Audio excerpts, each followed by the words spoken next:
for 2 years but can be suspended for up to 12 years. You would not be able to have driving privileges for the first 6 months of that suspension, and you would have to have an ignition interlock to drive. The vehicle you were driving, if you own it, is forfeited to the state of Ohio, so it's a serious matter. Also, if you have more than 4 convictions within 20 years, then it would become a felony. So if you get convicted again after that, it's going to be a felony. So you should be aware of that. If you plead guilty or no contest today, you'll be convicted. I'll listen to you in counsel, then you'll be sentenced and your case will be over today. But if you disagree with that, sir, you can still tell me that. We'll set this for trial. You have the right to a jury trial. The burden of proof would be on the state of Ohio. They'd have to prove your guilt beyond a reasonable doubt. Your attorney would have the right to cross-examine all the witnesses against you and bring witnesses for your defense. If you have witnesses who won't come to court voluntarily, he can ask me and issue a subpoena court order, and I'll compel them to be here. And you would have the right to remain silent, and your silence could not be used against you.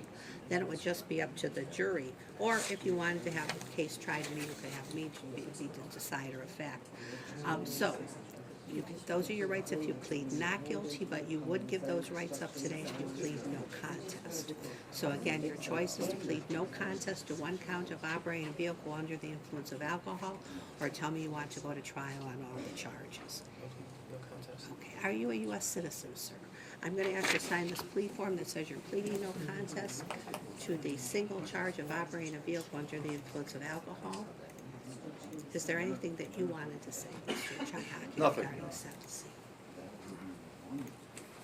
Thank you. Counsel, Mr. Carter, what would you like to say? Thank you. Your Honor, I did want to inform the court that while this case has been pending, Mr. Capsandy has enrolled in some substance abuse courses online. He hasn't been able to do any in person, obviously, because there's no license, and his vehicle is still in the impound lot. Mr. Capsandy does work full-time at Key Bank. Keeping his job is of utmost importance, and we were hopeful that if you did issue the jail sentence, that we could perhaps extend that. Mr. Capsandy recently found out that his department's being laid off starting September 1, so I don't know how far out you go with the sentencing.